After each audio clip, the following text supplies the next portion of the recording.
Hi,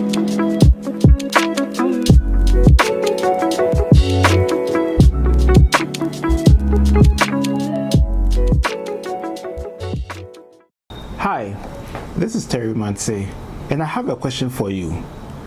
Do you think that we need a revolution in politics in Africa? I think we do. I think African politics needs a revolution, and that is what I want to talk about. But the kind of revolution I'm talking about is not just any kind of ad hoc revolution. I'm talking about a fundamental revolution in our cultural paradigm that will have an impact on how we engage politicians and political actors and even governance as a whole.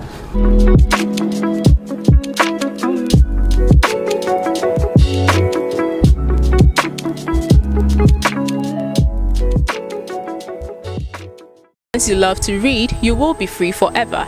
Terry Mante is a great person to get content and deep revelation with both biblical insight and socio-economic thought. Terry is someone who is very dedicated and committed. Terry is an incisive author.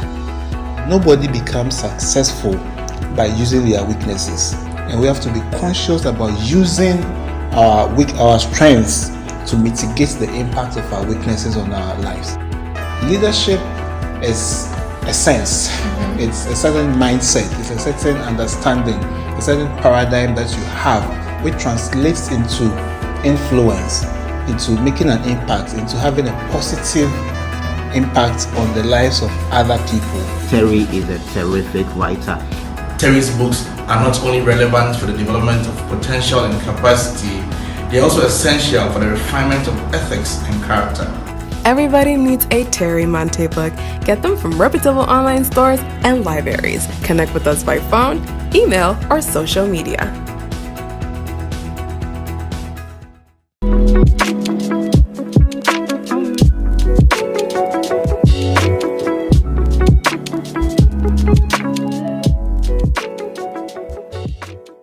The idea of a cultural revolution in African politics is a matter I have covered or discussed in my book, When God Lost an Election, the political market of demand and supply. And among many things, one of the things I talk about is the need for us in Africa to take our politics through a cultural revolution.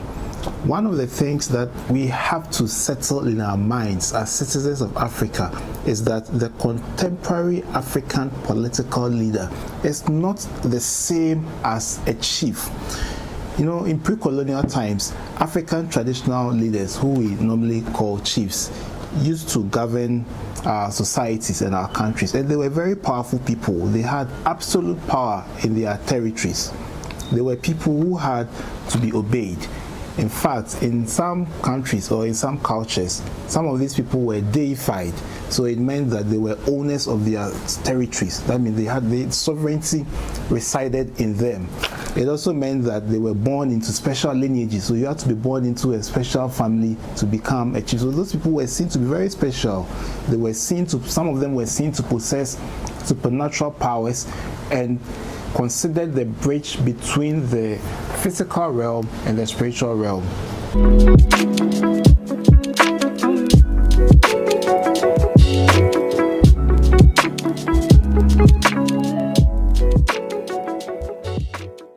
Leaders were revered. They were presumed to be always right. For many of us in Africa, our contemporary political arrangements are byproducts of our encounter with European colonial masters.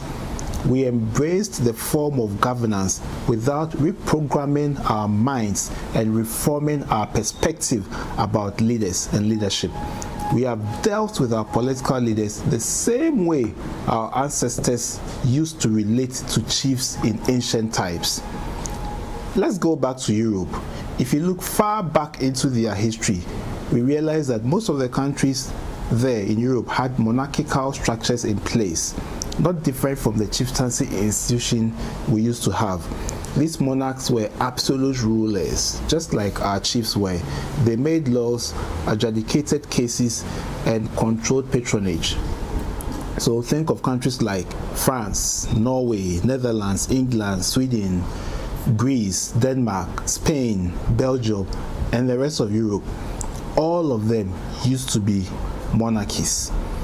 As they became enlightened, power moved from these monarchs to the people. Kingdoms became republics.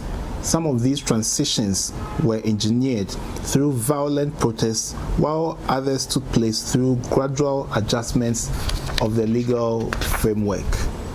Over time, European citizens realized that their personal success and that of their country was the collective responsibility of each citizen, and not just that of a monarch and their council, not just that of a monarch and their council of elders. They saw themselves as stakeholders in the affairs of their countries, and they began to assert themselves.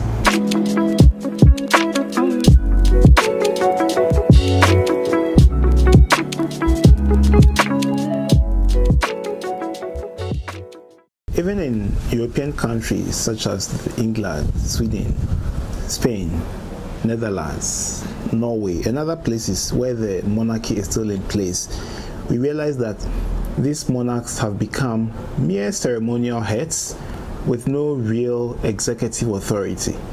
The people who have executive authority are usually those who are elected by the people, and they serve at the pleasure of the people. We realize that in real terms, ultimately, sovereignty or the power to govern belongs to the people, and the people are the bosses of the leaders.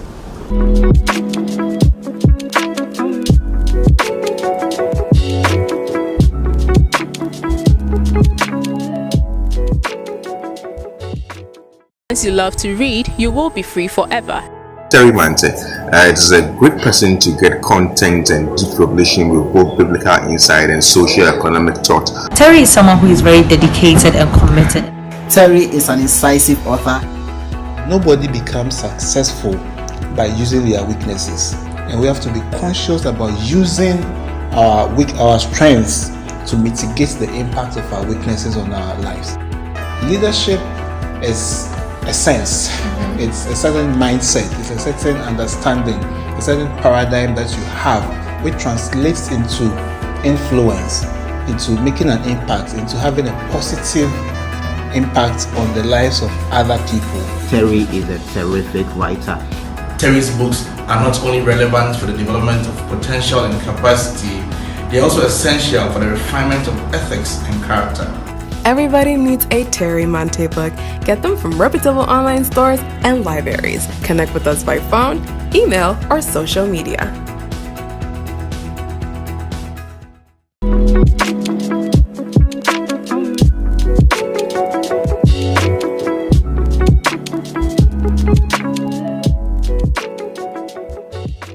In many African states, leaders are seen as elders. We kowtow to them, sometimes even when they are wrong. We feel it is a sign of disrespect to call out the misdeeds of our leaders. There are still some countries on the continent where they have laws which criminalize any criticism of the governing group, of the group that is in government. And sometimes when you speak or when you have an opinion about something that is not in favor of government, you get harassed for speaking your mind, as if what you are doing is something that is an abomination. But the point is that whenever we see our elected representatives, we often prefer that we have to bow to them. Sometimes the leaders call for it, or sometimes we feel that we have to bow to them, because that is how our culture has programmed us to see people who are in positions of authority. But in the democratic system, I believe that instead of bowing to leaders when we see them, we must rather demand accountability from them. Instead of constantly seeking for favors from our leaders, we have to really charge them to work for the benefit of everybody, of the country and of our continent. And we are using our taxes to pay them. They are working for us. We pay them with our taxes. And so all the things they do, everything they do, the roads, the airports, they build, the railway lines they construct, the schools, everything they do it with our money. And when they do any of these things, it is not a favor that they are doing for us. They are just simply doing a job that we have assigned them to do, and we pay them for it. That is the kind of revolution I'm talking about, that when we see our leaders, we have to respect them, all right, but it doesn't necessarily mean that we have to bow to them, because they work for us. They are our servants. Let me use this analogy in the corporate work environment. Everybody who works in a firm, in an organization, who is an employee, knows that they have to meet targets that are set for them. So when they do what they are supposed to do, they don't see it as doing their superiors or the shareholders of the business a favor. It's not a favor. They are only fulfilling an obligation that they have. They do their work, and then they also get rewarded for what they do. And that is why when employees go astray, sometimes they are rebuked, they are sanctioned for going astray. Because everything they do must be in accordance with the direction that is determined by the shareholders and the board of the company.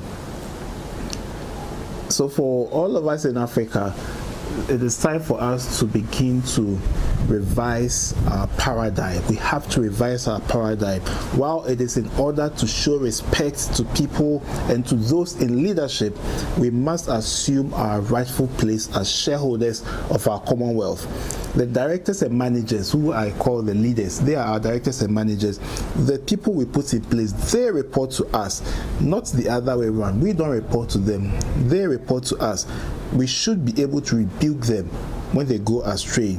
We must have systems for making recommendations and giving directives. Let us never forget that the president is not a king. The member of parliament is not a chief. The city mayor is not a chief. The minister of state is not a chief. They are our servants, and we are not subjects. We are citizens.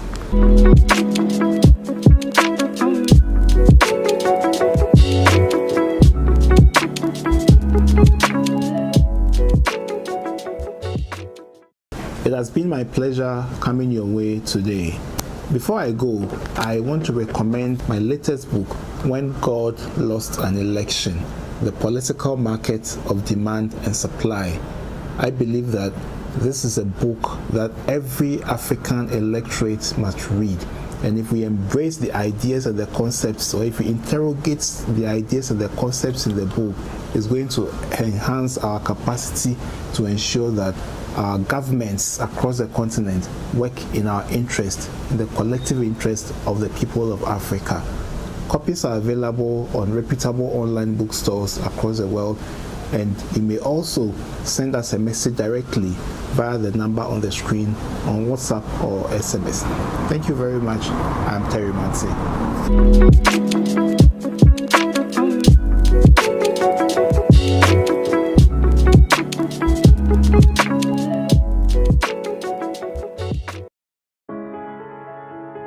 Once you love to read, you will be free forever.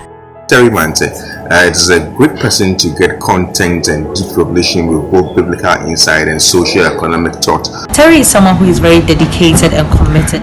Terry is an incisive author. Nobody becomes successful by using their weaknesses, and we have to be conscious about using our strengths to mitigate the impact of our weaknesses on our lives. Leadership is a sense, it's a certain mindset, it's a certain understanding, a certain paradigm that you have, which translates into influence, into making an impact, into having a positive impact on the lives of other people. Terry is a terrific writer. Terry's books are not only relevant for the development of potential and capacity, they are also essential for the refinement of ethics and character. Everybody needs a Terry Mante book. Get them from reputable online stores and libraries. Connect with us by phone, email, or social media.